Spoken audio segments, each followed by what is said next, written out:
Good morning all of you. I had completed the first element of highway cross section in the last session. Okay, and I proceeding with the next element of highway cross section, that is pavement surface. Pavement surface. This is the second element of highway cross section. Is it clear? Okay, in terms of pavement surface, the pavement surface characteristics is very important. The pavement surface characteristics is very important. We can say that pavement surface characteristics. Pavement surface characteristics. Okay, there are four aspects of pavement surface are very important in terms of safety and riding quality is concerned. In terms of that safety and comfortable riding is concerned, there are four aspects of pavement surface are very important. They are, number one, it is friction. Second one, it is pavement unevenness. Pavement unevenness. Third one, it is light reflecting characteristics. Fourth one, it is drainage.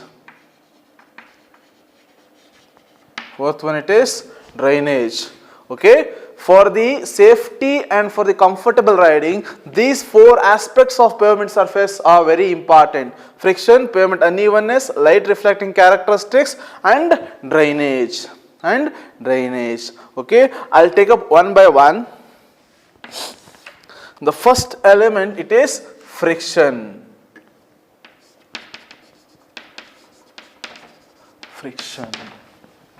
Okay, the IRC, the Indian Roads Congress, suggests a longitudinal friction of about 0.35 to 4 and lateral friction about 0.15. Means the friction along the length of the road, that is called longitudinal friction. The friction along the width of the road, that is the lateral friction. Okay, IRC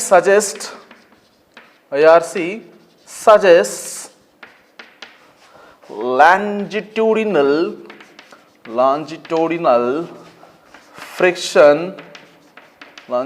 friction of 0.35 to 0.4. It is depend on the speed, design speed. 0.35 to 0.4, no, it is depend on the design speed. And lateral friction 0.15. Lateral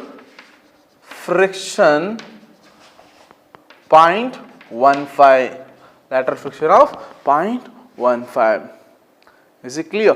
And the prime factor, okay, in determining the operating speed of distance requirements in the stopping and accelerating the vehicle, it is the friction between the vehicular tire and the pavement surface.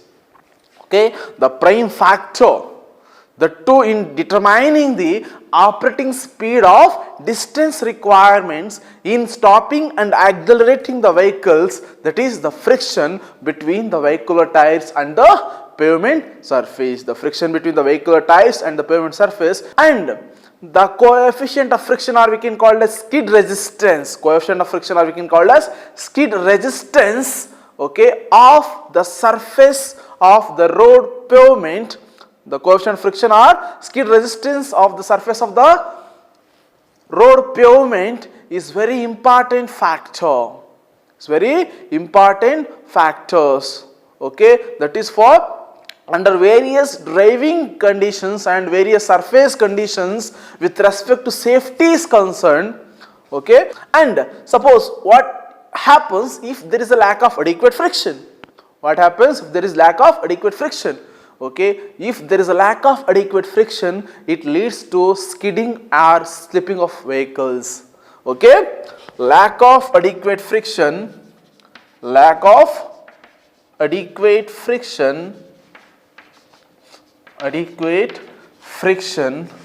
leads to skidding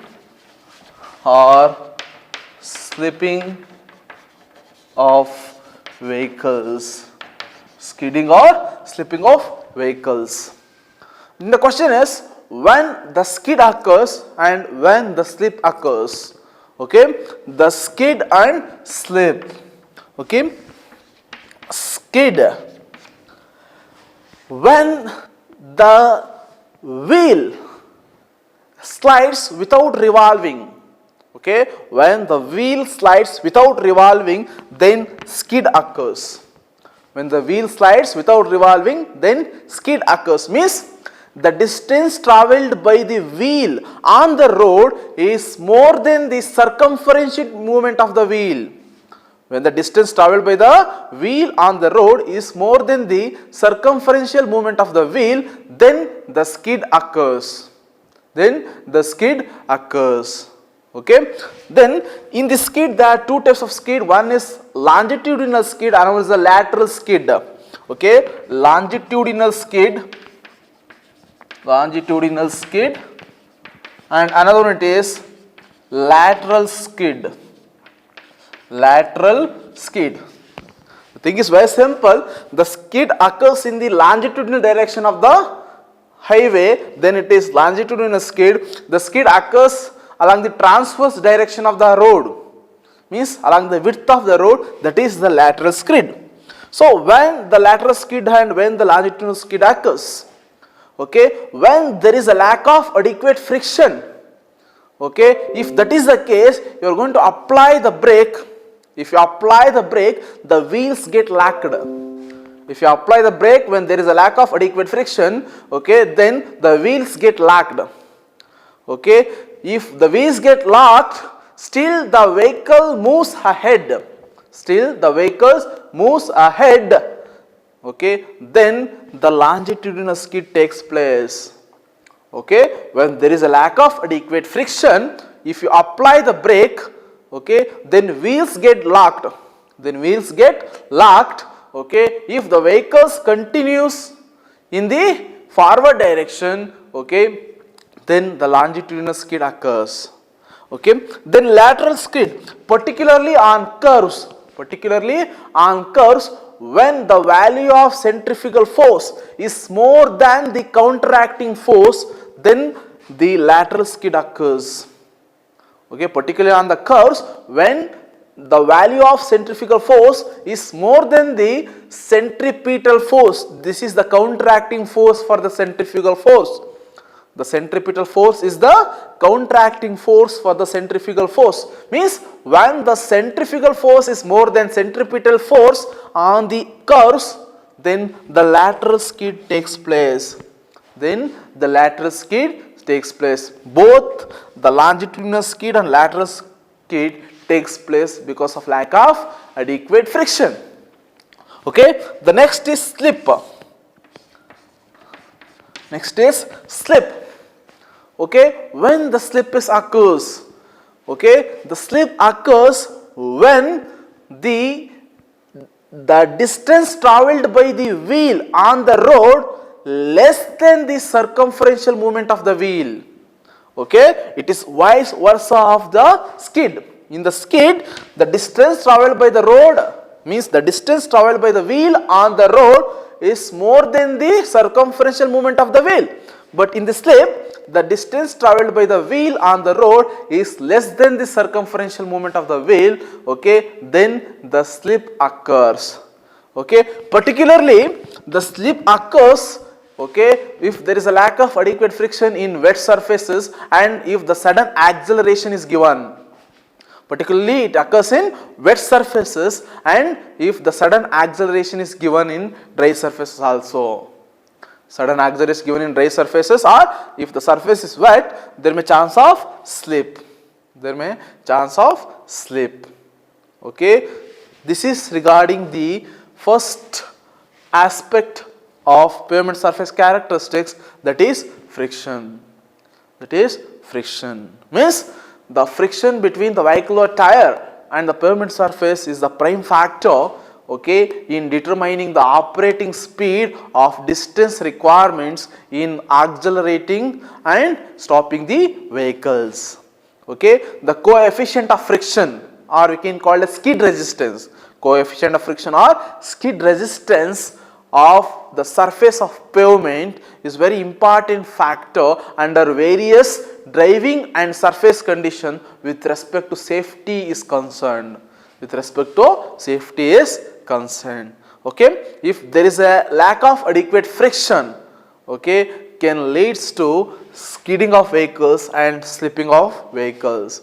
It leads to skidding of vehicle and slipping of vehicles. Okay, skid occurs when the distance travelled by the wheel on the road is more than the circumferential movement of the wheel. Okay, and slip occurs when the distance travelled by the wheel on the road is less than the circumferential movement of the wheel. Is it clear? This is regarding the friction. This is regarding the friction. Next, I will move on to the second element or second factor, that is pavement unevenness. Pavement unevenness.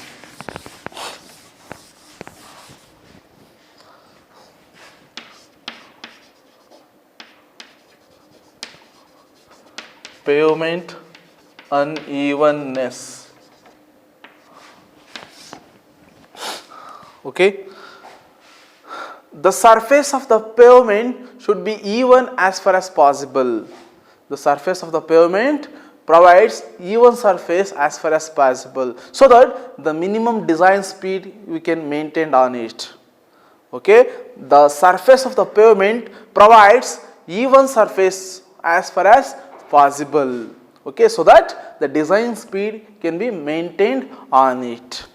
Okay, and the smooth and even surfaces of the pavement provides least operation cost, maximum safety and comfort. Okay, the smooth and even surfaces, smooth and even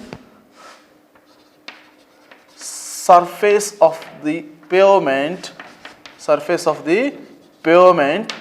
provides least operation cost,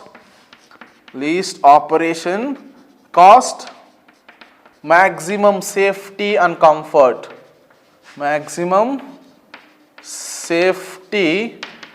and comfort, Is it clear? Okay, the smooth and even surface of the pavement provides the least operation cost, maximum safety and comfort. Okay, and the wear and tear of the vehicular parts and tires is also minimum, in smooth and even surface of the pavement. Okay, and the fuel consumption is also reduced. If the surface of the pavement is smooth and even. Okay, means we have to construct the surface of the pavement and maintain is smooth or even as possible.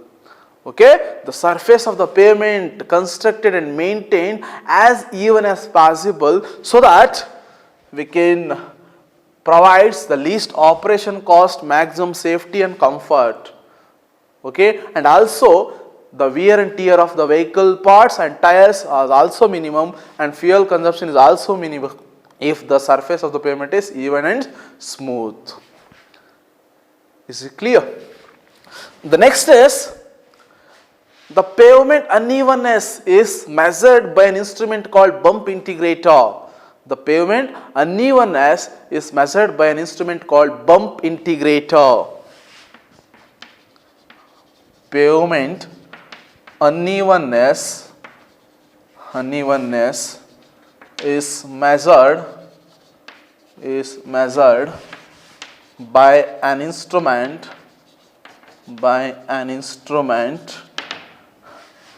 called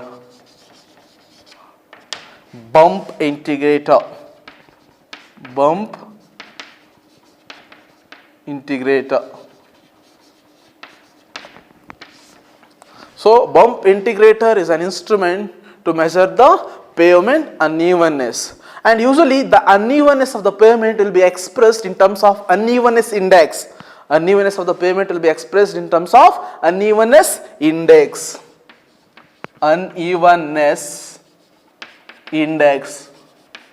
What do you mean by unevenness index? Okay, unevenness index is the cumulative measure of the vertical undulation of the pavement surface recorded per unit horizontal length. Recorded per unit horizontal length means it is the measure of, or it is the cumulative measure of vertical undulation of the pavement surface recorded per unit horizontal length of the road, that is the pavement unevenness index, or we can say unevenness index. Means the pavement unevenness will be expressed in terms of unevenness index. Okay, the unevenness index is the cumulative measure of vertical undulation of the pavement surface recorded per unit horizontal length. Recorded per unit horizontal length. And for the good pavements, okay, the pavement unevenness index should be kept below 150 centimeter per kilometer. Okay, for the good pavement, you should keep the unevenness index of the respected pavement below 150 centimeter per kilometer. 150 centimeter per kilometer. Is it clear? This is regarding the pavement unevenness. Pavement unevenness, this is the second aspect of the pavement surface characteristics. Pavement surface characteristics. Okay, next I'll move on to the third aspect, that is light reflecting characteristics.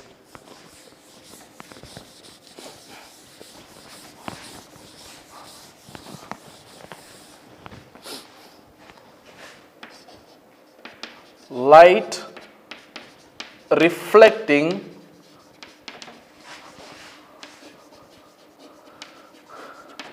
characteristics. Okay, the color of the surface of the road is affects the visibility conditions. The color of the road surface is affect the visibility conditions.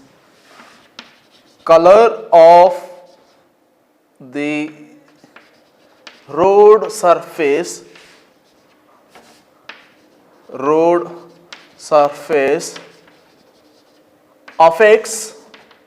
affects visibility conditions. Visibility conditions. Okay, and we know that the light colored pavements have the good visibility during night time. The light colored pavements have good visibility during night time, but can cause glare during daytime.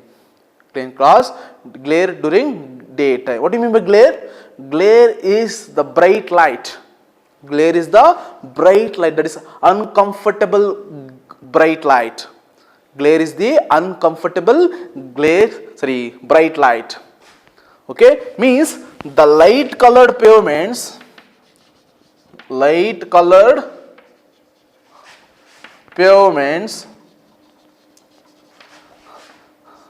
provides good visibility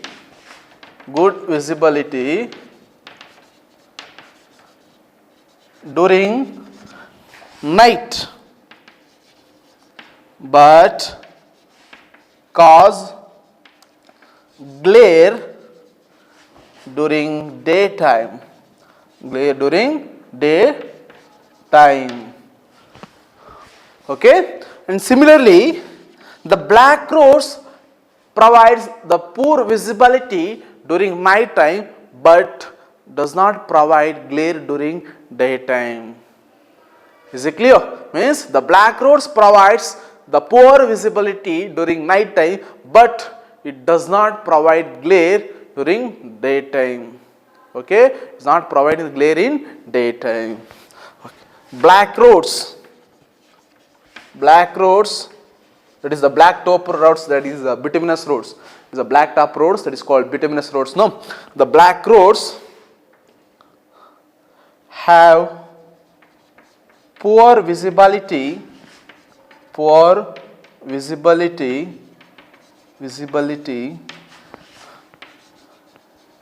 during night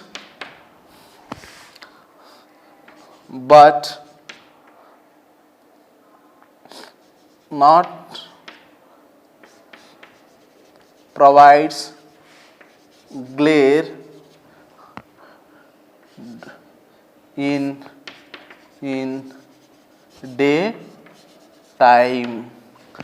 daytime. Okay, means the color of the road surface affects the visibility conditions. We know that the light colored pavements, you may know that concrete pavements, okay, the surface of the concrete pavement finished with the light colors, no, okay, the color of the cement is a light color that provides a good visibility during night time, but those colored pavement will provide the glare during daytime. And also the colors like white and yellow, those are the light colors that provides the good visibility during night time, but those color surface pavements will provide the glare during daytime. Similarly, the black top wood roads, that is the bituminous pavements, okay, have the poor visibility during night time, but it does not provide a glare during daytime. Okay, that's why you may see that most of the pavements were black top wood pavements only. Most of the surface of the pavements were finished with black color only. Because of that, it does not provide a glare during daytime. Okay, the glare is the uncomfortable bright light. Okay, it's under the illumination of vehicle headlights or it's under the illumination of sunlight. Okay, this is regarding the light reflecting characteristics. That is the third aspect of pavement surface characteristics. Okay, and I'll move on to the next one, that is the last in the pavement surface characteristics, that is drainage. Okay.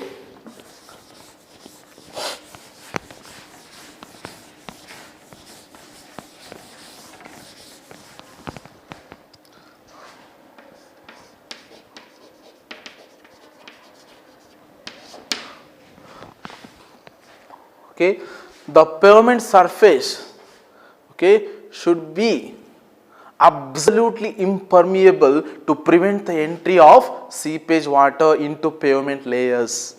Okay, the surface of the pavement should be absolutely impermeable to prevent the entry of the seepage water into pavement layers. What will happen, particularly in the heavy traffic, if the waters seeps into the pavement layers, okay, then there is a lack of adhesion between the materials, okay, then there may chance of the formation of potholes. Or there may chance of failure of the pavement. It may be a fatigue failure or it may be a retic failure. Okay, what is that? The pavement surface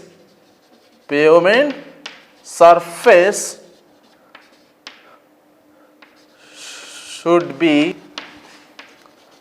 absolutely impermeable